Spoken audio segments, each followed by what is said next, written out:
Hi, welcome everybody. We're going to give everybody about 1 minute to join into the program, and then I'll begin the introduction.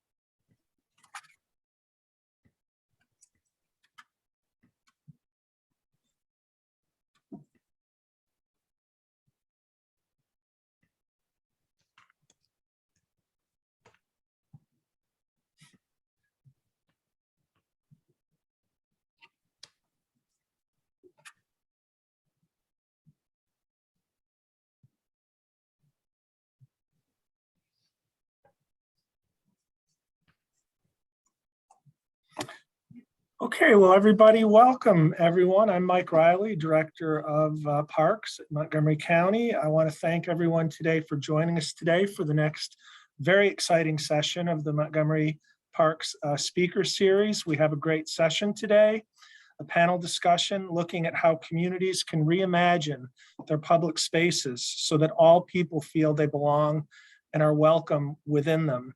This topic is very timely as Montgomery County Parks is in the process of finalizing our long-range plan for parks as we speak. It's called our Parks, Recreation, and Open Space Plan. This is a policy document that guides future development for our park system.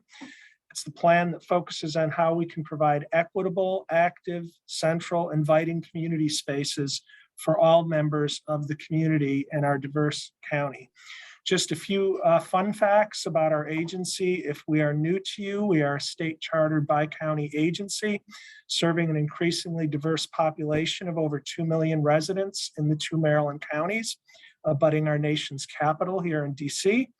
We have won an unprecedented 6 gold medals from the National Recreation and Park Association for our incredible and vast park system here in Montgomery and in Prince George's County. Just a few quick housekeeping notes before we get started. The session is being recorded for future viewing. It will be posted on our website. We will have a Q&A session immediately following the presentation. You may submit questions throughout the presentation via the Q&A box, and we'll try our best to address as many as we can during the last 15 minutes of our time here. This session has been approved for continuing education credits from the Landscape Architects Continuing Education System and the American Planning Association. Please find a link in the chat box to sign up with your email if you are applying for credits. Today, we're pleased to have Bridget Marquis as the moderator of the panel discussion on the topic of reimagining the civic commons. Bridget will expand upon this topic, introduce our panel in just a moment.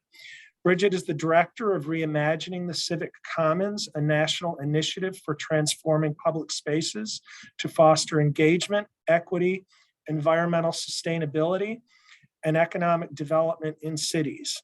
She manages the National Civic Commons Learning Network, housed at U3 Advisors, providing coordinated learning, impact assessment, and storytelling across 110 U.S. cities. Bridget is a frequent speaker and author on reimagining public space as a critical civic infrastructure for resilient communities.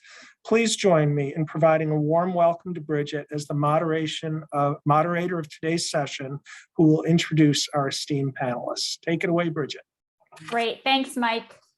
Good afternoon. I'm really excited to be here and share the stage with our panelists and really be here with so many people who are thinking about parks and public spaces and communities really every day. I'm Bridget Marquis, Director of Reimagining the Civic Commons, and on today's event, we're going to be spending the next hour really exploring alongside practitioners in 3 cities who are working to demonstrate the power of public spaces where everyone belongs. So I'm going to do a quick introduction of our panelists. We have Demetrius Lambert Falconer, who is Chief of Community Engagement for Summit Metro Parks in Akron, Ohio, a park district that manages more than 15,000 acres throughout 16 parks, 3 nature centers, and over 150 miles of trails. Alexa Bush, who is a program officer at the Kresge Foundation's Detroit program. She's a licensed landscape architect and previously served as urban design director for the city of Detroit. And George Abbott, who is director of external affairs at the Memphis River Parks Partnership, where he leads marketing and communications, development and programming for 6 miles of riverfront and 5 park districts along the Mississippi River. So I'm going to start by just framing up the session a bit around our current global pandemic that we are still living through after 2 years. It's really proven and underscored the significance of face-to-face human connection to our daily lives and well-being, and the importance of a robust civic commons, of a connected system of high-quality public spaces that deliver real outcomes for communities has never been greater. But even before COVID-19, the US was in the grips of increased economic segregation, social isolation, and distrust.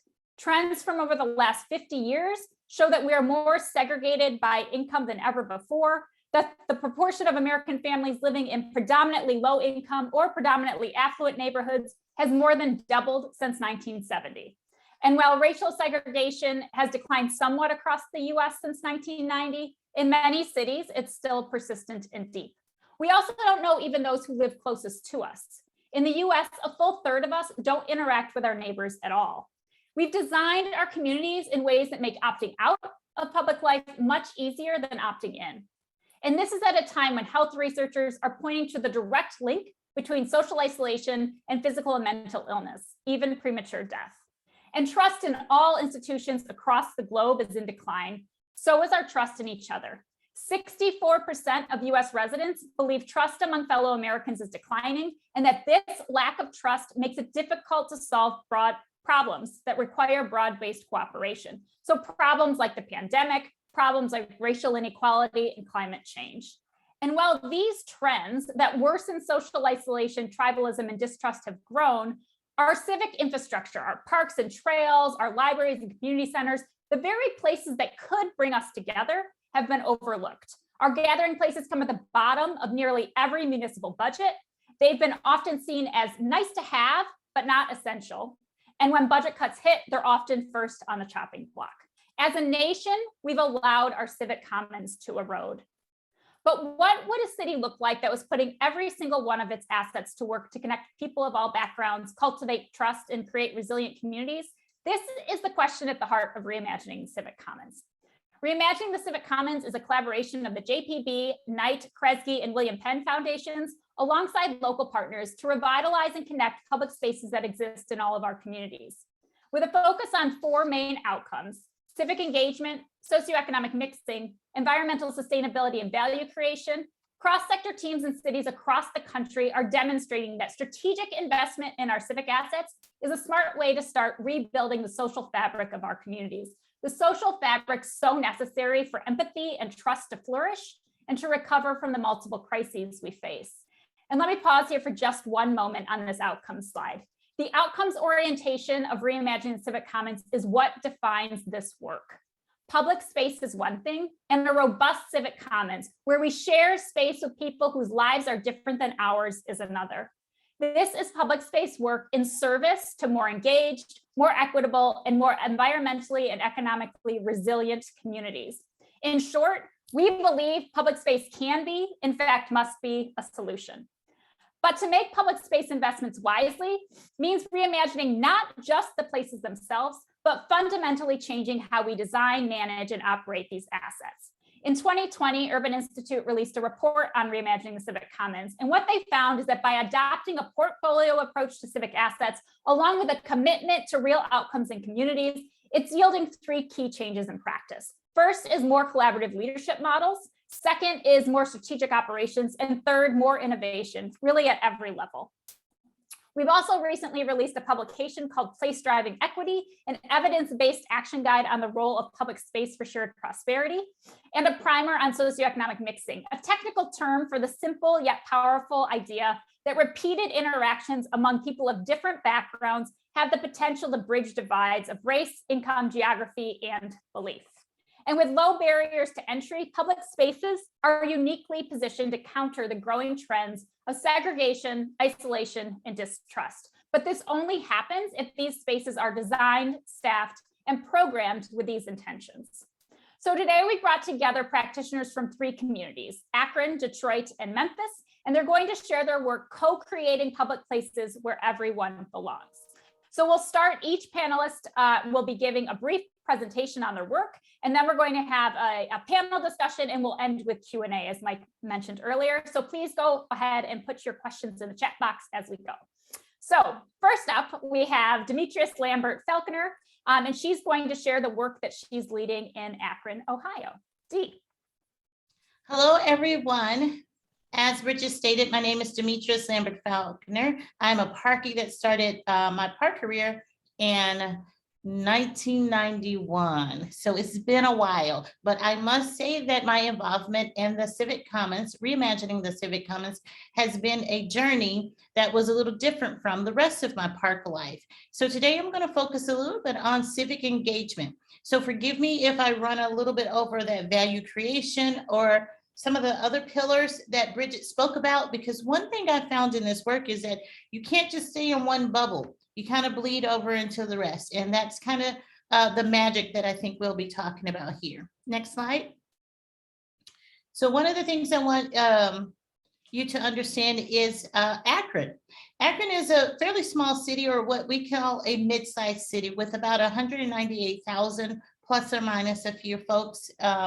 We're the 5th largest city in the state of Ohio. This particular asset ran throughout our city. If you take a look at the red line, that red line indicates what we call the towpath trail, the Ohio and Erie Canal towpath trail. That trail runs through our county, and I am Summit Metro Parks is a partner with the Ohio and Erie Canal towpath trail, and for years since its inception, we've been managing part of that property. There are 3 dots. Number 1, the Civic Gateway. You'll often hear me refer to it as downtown. Number 2, Park East, which is the kind of central exchange area there, high resident area. Then number 3, Summit Lake Park. Summit Lake Park is an interesting place because, yes, it is a park with a community center with baseball fields, soccer fields, a lake, an urban lake, and now a nature center. So Summit Lake Park. The next one. Signs of life. When we talk about civic engagement, we're talking about how do people use this space. These are 2 pictures from the downtown area in which just simply adding chairs. It sounds very simple, but I must say that in some of our areas, a lot of our areas, we didn't even have seating spaces. So beginning this process with reimagining the Civic Commons, we first asked folks, what did they want? Again, it sounds so simple, but it's not traditional within a lot of our park practices. Ask folks, what do you want? People say, I just want somewhere to gather. I want somewhere to sit. I want seats that I can actually get to without going down a slope when I have mobility issues. So we provided safe spaces, spaces where seats, spaces with enhanced lighting, and spaces with personal art. And when I say that public art piece, these are pieces that reflect the residents and those who are using the space. It brings a sense of belonging. So when we talk about civic engagement, these are all signs of public life. The next slide.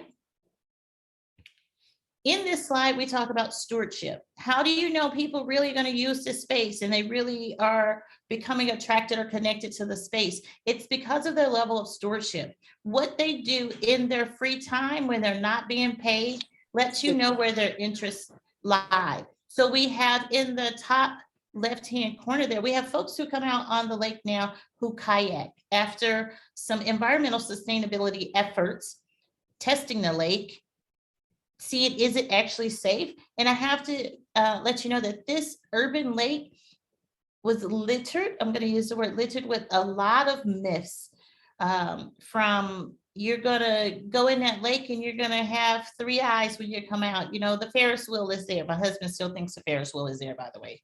Just putting that out there. Lots of myths. So we began to change the narrative, did a little environmental research, saw what we were really working with. The lake is perfectly fine.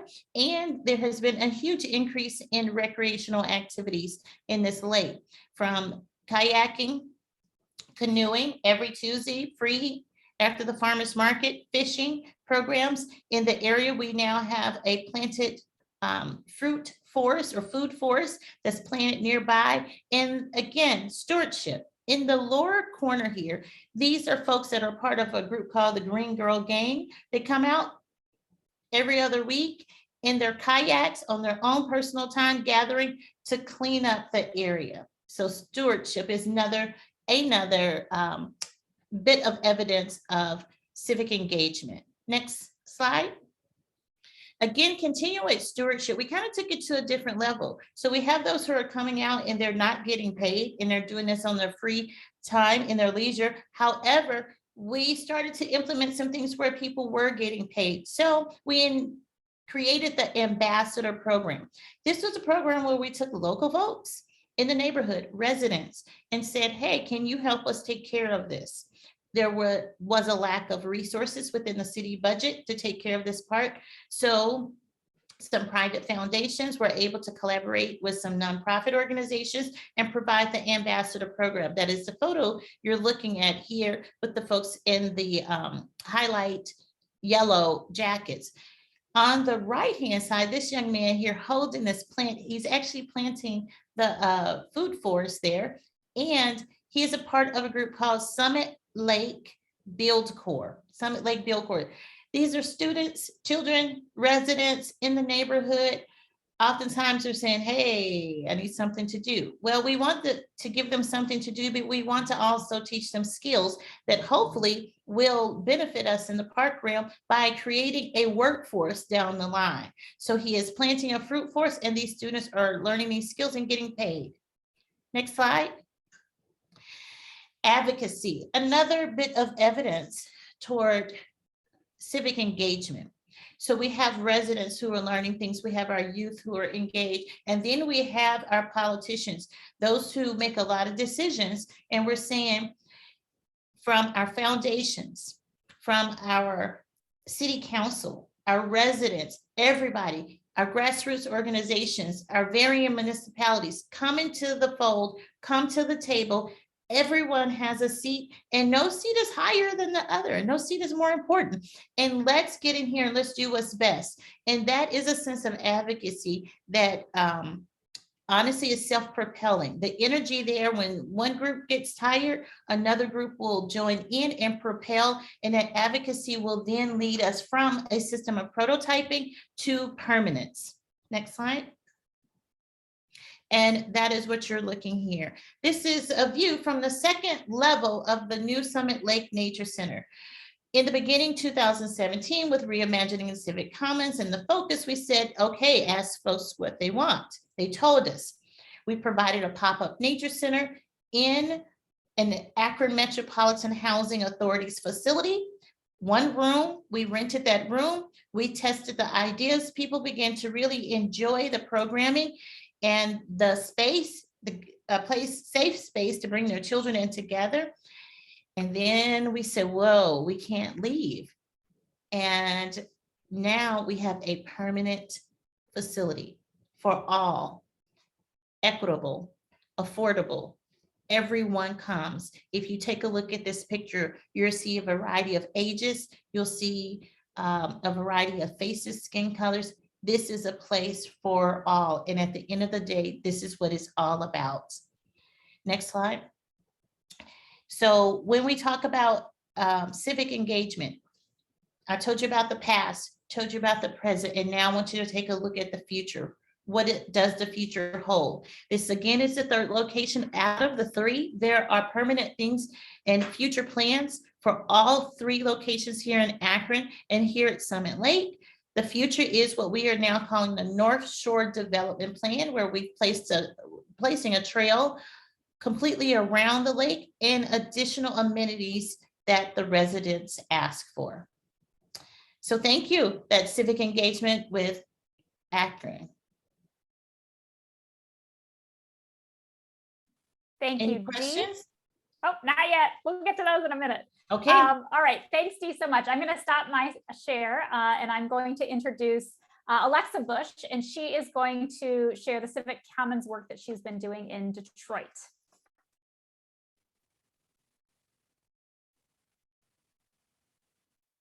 I shared my screen and my mute button disappeared. Thanks so much, Bridget.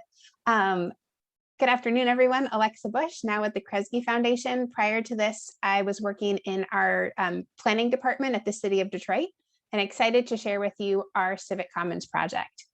What we were focusing on in Detroit is really trying to rebuild our neighborhoods and thinking about how do we bring urban life back to places that hadn't seen investment in decades. And we really did that by centering our economic development strategy around public space. So what this looked like is we were looking in a district about 10 miles northwest of our downtown and focusing on a neighborhood called Fitzgerald. What you're seeing in blue dots here are vacant properties.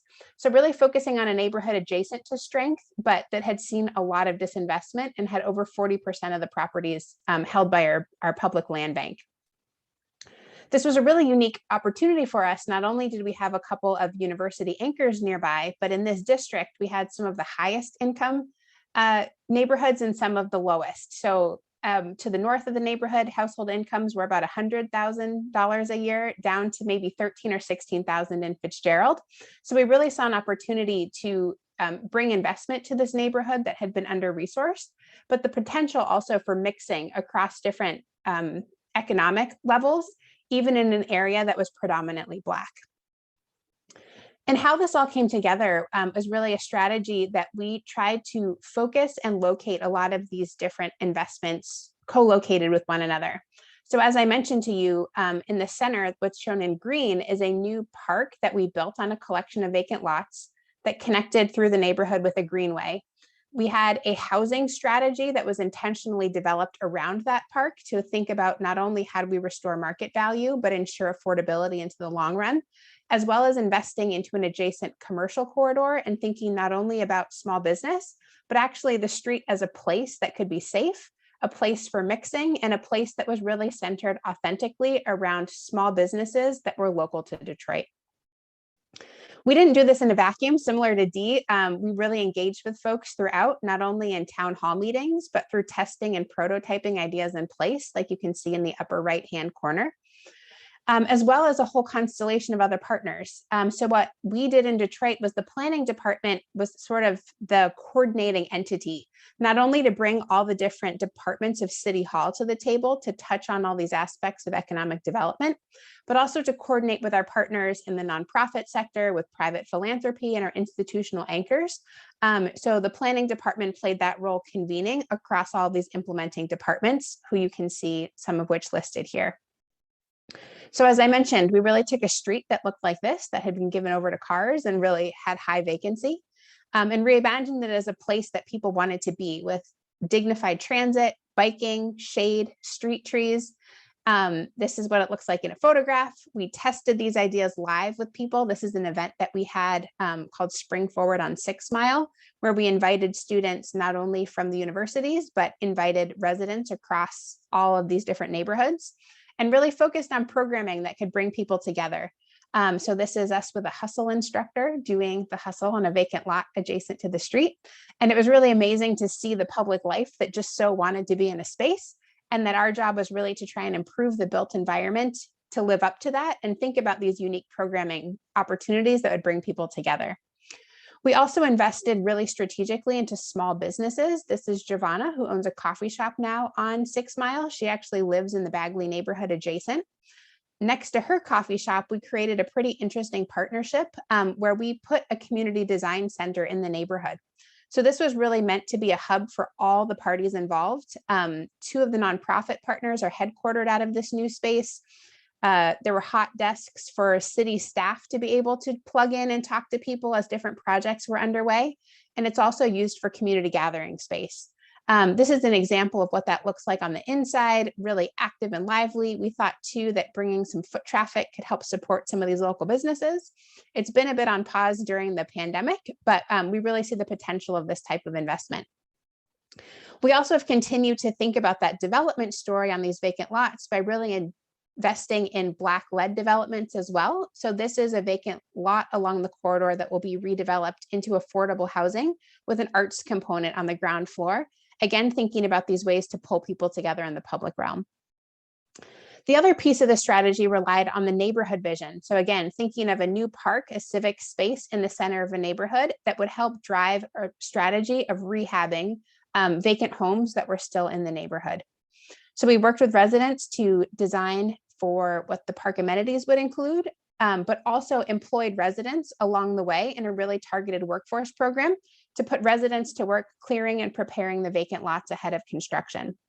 We also gave out mini grants to residents to test out programming ideas while we were still in design, and really engaged with a local artist to use public art in the park to help people tell their story and leave it feeling like something that really belonged to people and didn't just teleport in from elsewhere, but really gave them not only a hand in developing the space, but in building it with us through a pretty unique process.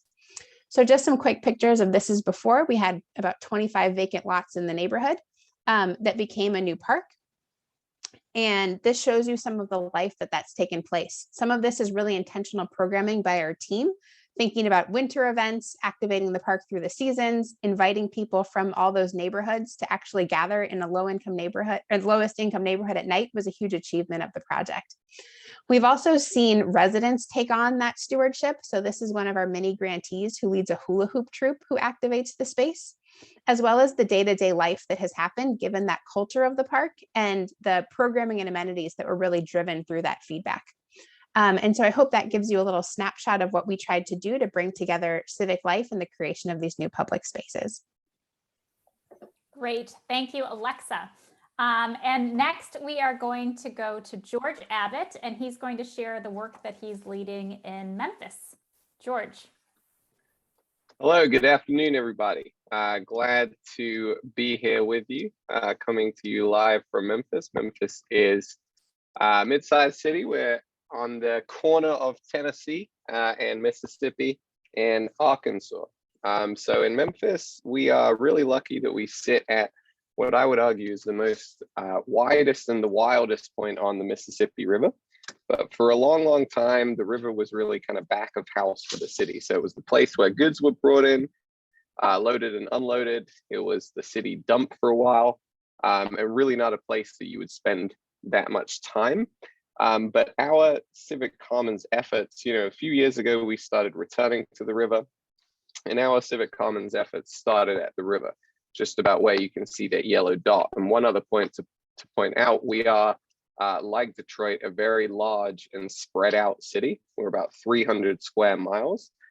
So we have with about 1 million people. So we need to work really hard to find places that can pull people together across that geographic distance. So our projects focused on 2 formerly Confederate parks, the city's first library, and this trail that you see connecting the entire riverfront.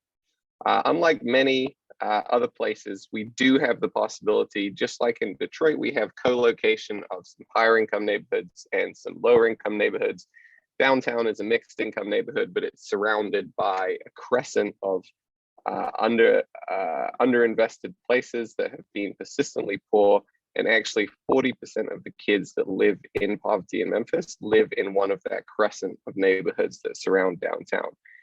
There were many other obstacles to overcome. So a legacy of auto-centric infrastructure that had built up, things like this on our riverfront that people had to get past. Fear of downtown, fear of the river even. So we started with a pop-up. We wanted, before we made any capital investments, we wanted to see if people would actually return to this space, if they would take ownership over it.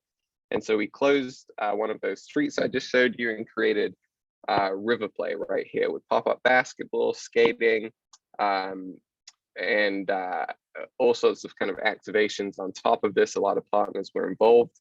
Once we saw that we could attract people, that there was a demographic, that there was an audience for this space, we set to work making capital improvements on those 2 parks that I mentioned. So you see the park behind the street right there. This is another view of that park. It was previously named Jefferson Davis Park, so it did have a Confederate history, but aside from that, there was really not a whole lot there, just kind of an open grassy field with a pathway around it.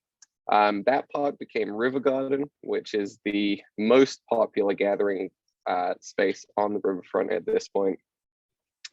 We added much more plants and trees and native grasses, native meadows, a climbing structure, a pavilion. We put a whole layer of program on top of that.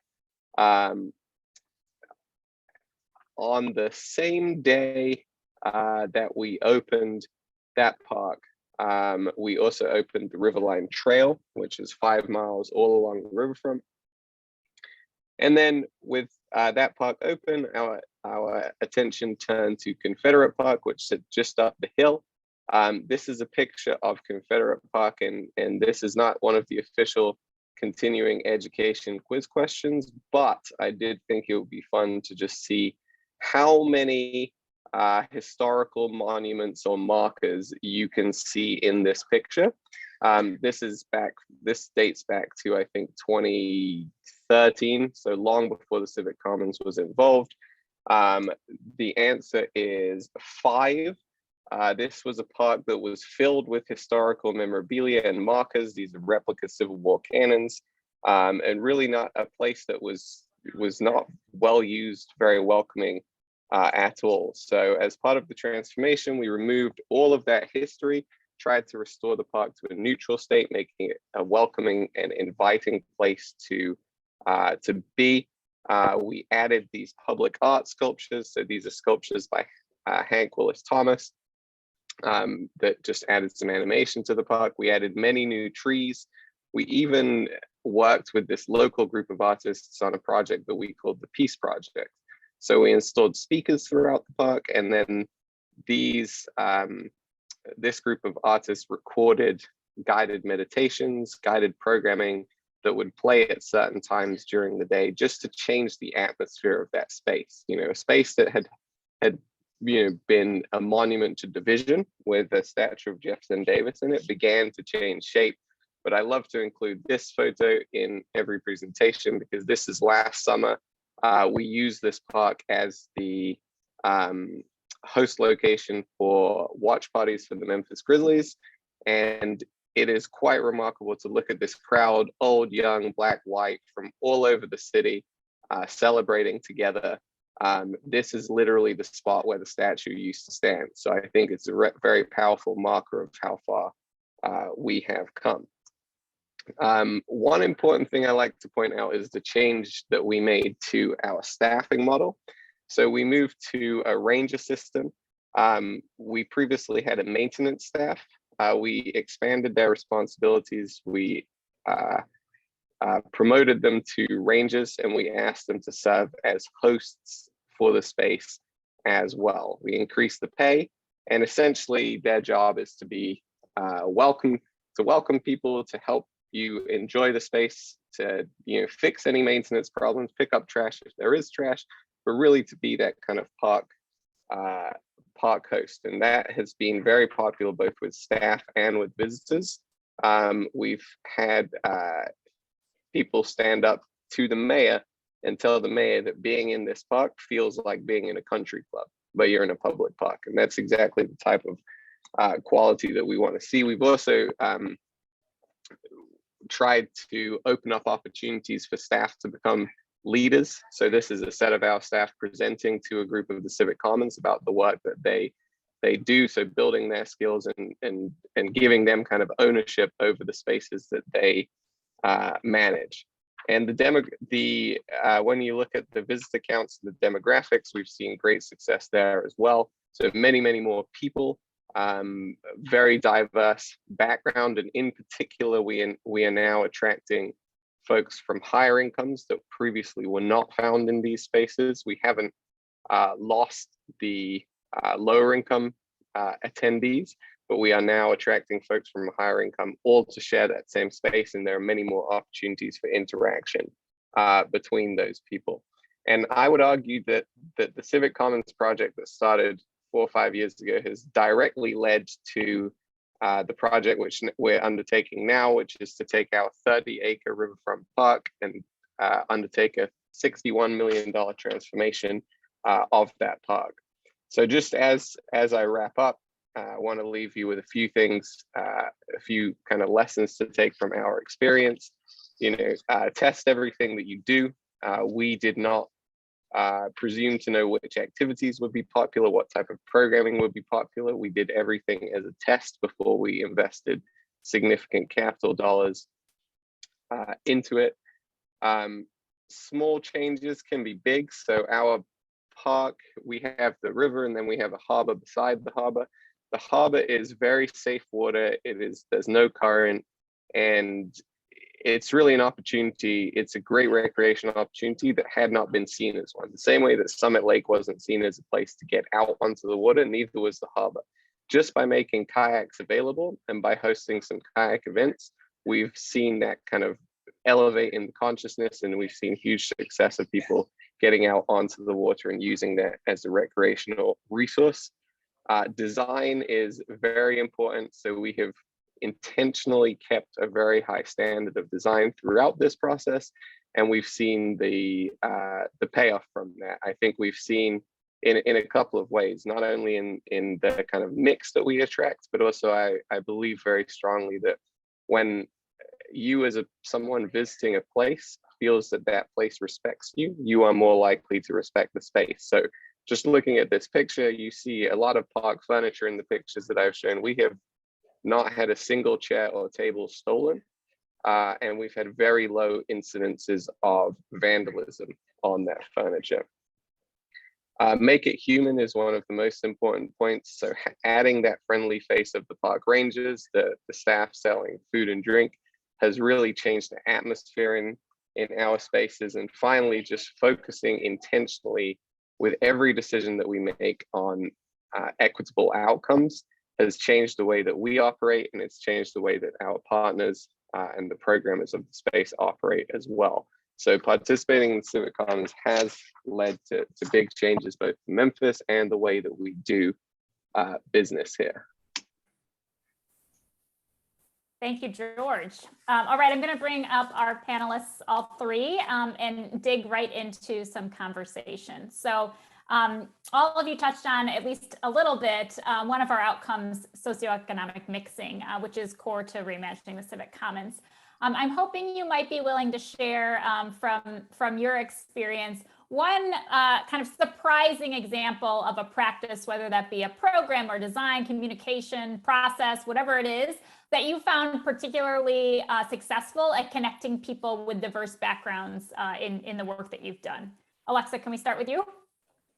Sure. And I alluded to it briefly, but I think one of the big successes we've seen is this hula hoop troupe that has grown, so I mentioned we were doing some testing out on the streetscape, and we basically threw a big block party and asked people what they wanted to see. And a resident raised her hand and said, "Oh, I'm going to do hula hoop and bubbles." And we were like, okay, noted, hula hoop and bubbles. We have no idea what that is. And it's really this woman, Bernadette, who's like amazing. She makes the hula hoop, she brings a lot of bubbles, and she just teaches everyone to do it. I think it works because it's something that's like kind of silly, very low skill. She is incredibly charismatic. It just feels very authentic. That I think that combination really pulls people together and gets them to physically engage with one another in a way that like they might not if it was a more formal or a more traditional type of program. Great. Thanks, Alexa. I also know there's some research, and I'll have to find it after the call, but there's definitely a piece of research that talks about people moving in together and how that builds trust among groups. Dee, do you have a good example of socioeconomic mixing? Yeah, so speaking of people moving, we have this activity called Balloflex. I saw it years ago somewhere, and the residents kept saying, we want to do something recreational. Well, we're a park, so we have trees and things like that. And I'm like, I don't know, recreation, let me find it. I can do bird watching. And we started Balloflex. Well, Balloflex has ballooned into a 3-day-a-week event. As Alexa alluded to, black, white, green, purple, all ages. We even do it for preschoolers. They all come, different ones come, and they do a lot of exchanging. And I popped into one of the classes, and again, it started at Summit Lake. Well, it's ballooned so that we do it multiple times. All of the presenters are now out of Summit Lake, that area, but we have people who are signing on. We do it virtually during the pandemic when seniors couldn't get out. And people are coming from abroad and they're talking to each other. There's again, not traditional program. There's a time in there in the beginning and the end, and they have their exchanges. Awesome. Thanks, Dee. George, how about you? Yeah, well, along a similar kind of note, I think all of our programming has been focused on easy activities that don't require any specialized skill or equipment, or we provide the equipment. And so I always think of the skating events that we've hosted, because it is really fun to go out. We get a DJ and we just have skates available for people to come and do sunset skating. And skating is very, some people are really good, but you can also be pretty bad at it and still have fun. So anyone can get out there, and we see all sorts of people turning up because you're sliding around on wheels. You really have no choice but to get in to bump into other people and to get in conversations with them. And so we see a lot of interactions coming that way. And it's kind of a unique thing, so it attracts people to come and do it because it's taking place besides the river.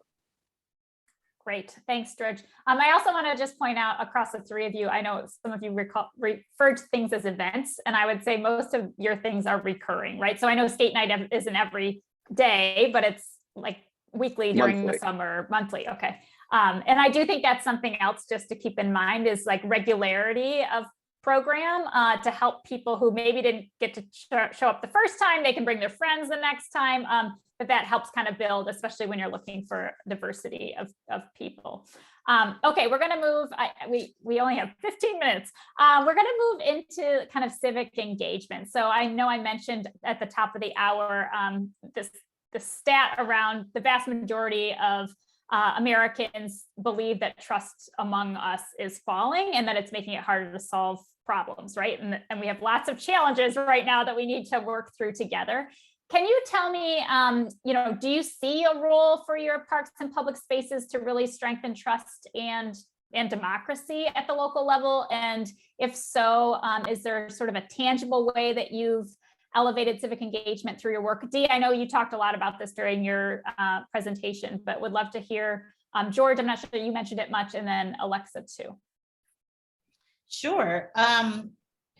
We now have a variety of situations in which we started here at number 3, on that 1, 2, 3.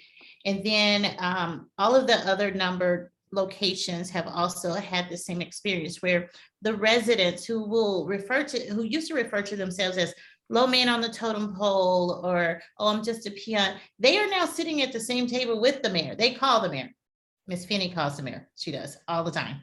And and now we have parklets, we have memorial parks, we have things spreading out or overflowing into the neighborhood in spaces that we do not have control over. So that civic engagement level has really been really good. And as far as the park is concerned, I'm tapping into fishermen. They do this for a living. Or they do this for fun. They've been doing this all their lives. So when I have a fish issue in the exhibitry, or I have some identification issues with birds, I can't figure out something, it's the practitioners that are out there on a daily basis. And now I've introduced iNaturalists to them. They didn't know about that in this world of conservation, and they are the practitioners, and it's a beautiful marriage. Thanks, Dee. George, you want to go next? Yeah, I would say I didn't mention it too much during my presentation, but I think one of the great things that Civic Commons has allowed us to do is to show up consistently and to have the resources to do what we say we're going to do. You can go anywhere around town in Memphis and you can find people who are complaining about government. but they may not phrase it as government, but they're complaining that someone told them they were going to do something and it never happened. Or the park down their street looks like crap and no one's doing anything about it. And so I think with Civic Commons, what we've been able to do is go out, engage with people, create these pop-ups, invite people in, say, what do you want to see? And then actually go off and build it, right? So I think if we, and then run it in a good way. So the more that we can do that, the more that we will restore our populace's faith that, you know, governing bodies or authorities actually can execute on the promises that they make. Thanks, George. Alexa. Yeah, I would second a lot of what's been said about sort of rebuilding trust with government through following through on different pieces. I mean, I think for us, thinking not only about sort of low trust between residents and government, we had just come out of bankruptcy in Detroit when we started our project. So that was a big obstacle for us. But even between residents, you know, we used a lot of this idea of pop-ups as well. I think I showed a quick example of some of the public art. We found that actually giving people a chance to like hands-on do work with us. I think as planners and designers, like we do that all day. We're like, oh yeah, here's the plan. Tell us what you think. It's kind of abstract to people. You know, letting people build the mural in the park through the process that we did, I think really changed not only how people related to us and the park asset itself, but to each other through that shared experience of sort of collectively working on something that, yeah, we try to incorporate now as much of that into our process, just because it yielded such great benefits in terms of people's engagement with each other as well. Bridget, can I say one more thing about civic engagement? Because it just occurred to me, one of the things that I think I'm really proud of our staff, in that we engaged with our staff prior to, I think, 2018, whenever the census was. And we actually first made sure our field operations leader explained to everyone what the census was. We made sure we got 100% participation from our staff in the census. We then equipped our staff who are out in the parks every day with materials and information about how to complete the census and voter registration. And we gave them a little training on why voter registration was important too. Because we know that our parks attract a lot of people who are hard to reach through other outreach methods, you know, folks that need to complete their census, that need to register to vote. And so by equipping our staff with the materials to do that and telling them why it was important, we actually got, I don't think we know how many census registrations we directly provoked, but the Census Bureau sent us a nice certificate, which used to be behind me somewhere, saying, great job on your census. So it must have been good.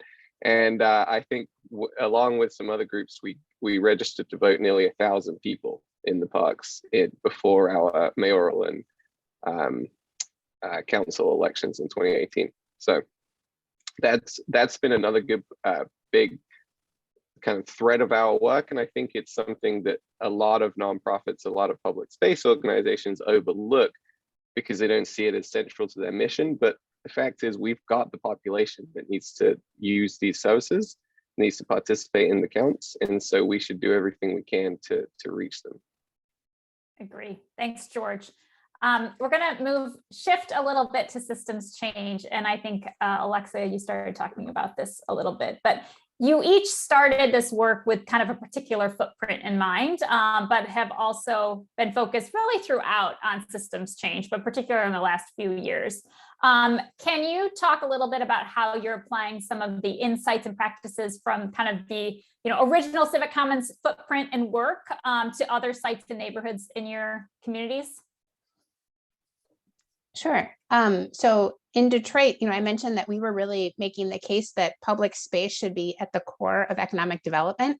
And I think what we were able to do was really get the mayor's ear on that and use that as our strategy citywide. So in addition to the Fitzgerald neighborhood where I talked about, we have something called the Strategic Neighborhood Fund that's focusing on 10 different districts across the city, similar, high income and low income neighborhoods mixed together. But it uses a similar planning process and then has dedicated funding to address parks and greenways, fixing up streets and commercial corridors, so kind of the small business work I mentioned, affordable housing, so looking at not only multifamily, but single family rehab. And so we sort of taken that model of thinking about those different areas of development and making sure that in each of these districts, there's a great park. We've thought about the street, we've thought about the commercial corridor, we have a strategy for housing, not only development, but also ensuring some long-term affordability. And so we were able to, use this as an example to springboard that strategy citywide. Great. George or Dee, want to build on that for your own experience? Sure. Kind of like what George said earlier. I think we are all learning. And when I say we, I mean the partners, Summit Metro Parks, as well as all the varying partners that were a part of the process. We're learning how to do business differently. And part of that is asking questions. So both the Metropolitan Housing Authority and the city are both doing strategic planning processes, land processes, land use processes, and they have had very, very high civic engagement opportunities, activities, bringing people to the table that ordinarily would not be at the table, where everybody's being heard. And I applaud them, because even at one point they said, we have a really good sample of people. However, there's 141 units in this area, plus so many houses. We want to do a little bit more. So they threw the survey back out just a couple of weeks ago and, try some other things, because COVID obviously interrupted some things, but there is a very conscious effort not to move things according to our timelines as we've used to, let's get it done. Let's get it done. The effort is, let's be inclusive. Let's be inclusive. And I think at the end of the day, we've found that we just get better products. That trust of the community is something that you cannot quantify. And I think that's just, how we are benefiting from the process, the Civic Commons process. George, do you want to build, or should we keep moving? No, let's keep moving. All right. So I'm going to go to some of the audience questions that are coming in. So one is for you, George, in particular, around research. So they mentioned that you obviously used some stats in your slides, and wondered if you use market research, or how are you doing data collection and other ways to understand what community interests, but I think also your impact. Yes, great question. Data is very, very important, and knowing the effect of the moves you make will arm you with a much better case as you go and seek funding for whatever you're trying to do. We have a variety of ways of data collection. So we were lucky in that the organization I work for, the Riverfront Management Organization, was simultaneously undergoing a master planning process for the entire riverfront that included a 4,000 person survey across the metro area. So we were able to get data from that. We used, I think, but there is we've always been careful to try and separate out what people say from what they actually do, because we've seen a lot of people say in answers to surveys, I would never go downtown, I would never show up in these places. And then we produce a really cool event, and lo and behold, there they are. And so they're saying they would never come, but what they're doing is actually something different. And that's why we created the pop-up installation before we created these parks, so that we could say, look, it's not a crazy idea. If you give some people something to do, they will come and do it. And we, used during that pop-up, we would have people sign in if they were borrowing a basketball or skates. So we would get their zip code. We would do signups on Eventbrite. So we would try and get as good a picture of the people that were coming as possible. We roll out surveys on the riverfront from time to time strategically to capture counts, and also to interview people if they are willing to be interviewed. Obviously, you get much richer information, but you don't get as much information. And one thing I am working on right now is I've created a digital version of that survey that we are going to post out in the parks that people can use. Now that everyone understands what a QR code is, we are going to post QR codes out so people can give us live feedback as they visit the parks. Awesome. Thanks, George. Alexa, I'm going to ask you quickly just to follow up, just for everyone who's out there, along with the outcomes, Reimagining Civic Commons also has something called Measuring the Civic Commons and a set of DIY measurement tools, which were deployed in all of our communities. And Alexa, I'd love for you to just tell the anecdote of kind of how that happened in Detroit and what you gained from having residents lead a lot of that data collection work. Sure. Great question, Bridget. So Bridget mentions there's a whole metrics framework that you can find up on the civiccommons.us website. And, we talked a little bit about trust and civic engagement. In Detroit early on, we thought, okay, we're going to go door to door. We're going to do a neighborhood survey. We're going to do these things to find out, what's baseline, how are we changing the neighborhood? But, we didn't want to necessarily send a bunch of interns or city staff door to door. We just didn't think we'd get the same fidelity of information. So to really try and not only build transparency between what we were doing in residence, but also to just provide an opportunity for folks to try something out, we committed to hiring all of our data collectors from the neighborhood. So essentially the funding from Civic Commons, we were able to pay people $15 an hour to get trained and be canvassers, not only for a door-to-door survey, but also to do pedestrian counts, bike counts, observation counts, and help us really track how we were doing in the park. I'd say the most amazing thing that happened was, one of our longtime residents who's been a great partner, was quite supportive the whole way. But if you'd ask her, like, do you care about bike lanes in the beginning, she'd be like, no, why do I care about bike lanes? She conveyed to us, she's like, I was sitting out on McNichols, which is that street. I never noticed like how many people ride a bike, because in Detroit, a lot of people who are biking might not be able to afford a car or who have access. And she just had never spent enough time there, or, you're driving by in a car, you don't see it. The actual act of surveying completely changed her relationship to the neighborhood and other people who were using that space. And so, I could probably give 3 or 4 more anecdotes, but that was a really powerful one that sort of transformed her into a champion for bike infrastructure for fellow residents that she wouldn't have been, I think, outside of that experience.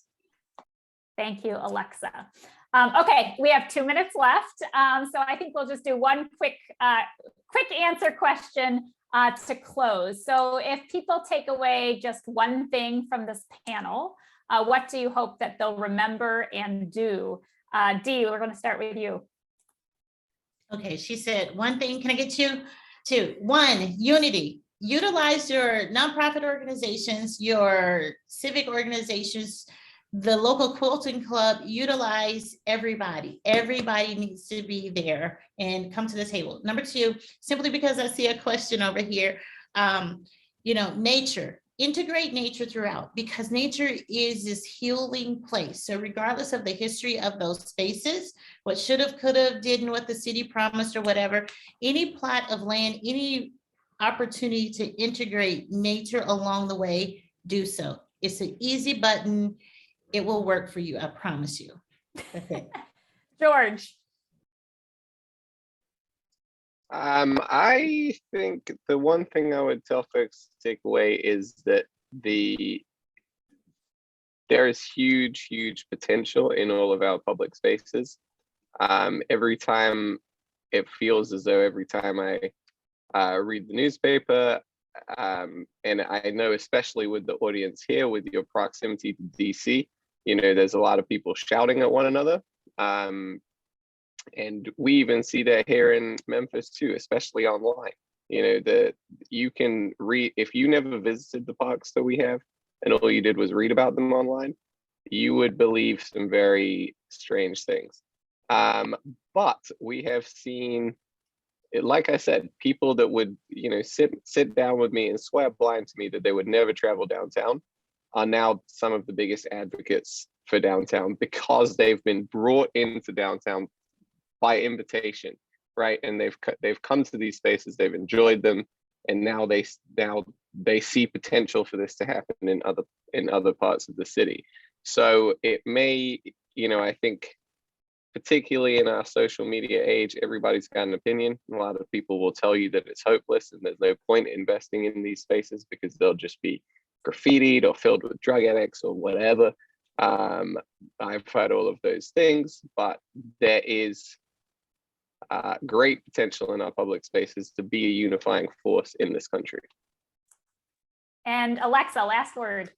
Sure. I mean, I think partnership, I think your organization's interesting because you have planning and parks all in one. I don't think our project would be the same if it was only a park or only a streetscape or only an economic development piece. It's that we brought all the resources and skills we had to the table together. The public realm kind of flirts through everything and it belongs to no single entity. So the more you can partner and think holistically, I think the better outcomes you can get. Great. Thank you, George, Alexa, and Dee. I'm going to pass it over to Mike to close us out.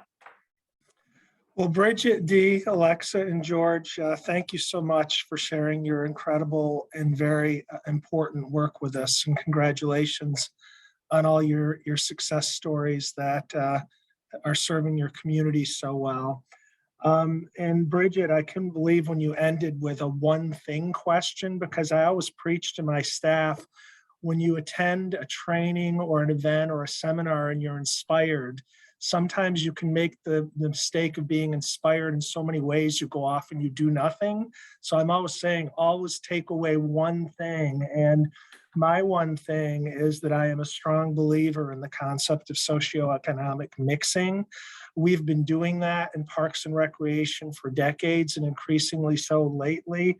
But it's not a term of art I've been using, and I'm going to use it with our decision makers and elected officials ad nauseum going forward when I'm talking about how parks can play such an important role, parks and open spaces, and moving our communities and our country forward. We had a really successful salsa dancing event recently, and I was literally watching socioeconomic mixing without knowing, without using the term. I'm glad I didn't run around and say, great socioeconomic mixing, everybody. I probably would have brought the energy level down, but that's exactly what I was witnessing. And we just need to really consider in our public spaces and our events and our programs and our facilities, how we're going to facilitate that more and more going forward. But thank you so much for the information you shared with us, and I really appreciate it. So to end, our next speaker series is set for March 1st. We'll be joined by founder of Harlem Grown. They are a nonprofit organization with a mission to inspire youth and to lead healthy and ambitious lives through mentorships and hands-on education in urban farming, sustainability, and nutrition. And then lastly, a recording of today's session will be posted to the website. So if you are inspired, please watch it again. Please share it with your colleagues. Those of you who are applying for continuing education credits will receive an email tomorrow with more details on that. But thank you all again for joining us. And Bridget, Dee, Alexa, and George, one more thank you, thank you, thank you. And that concludes our program today. Thank you.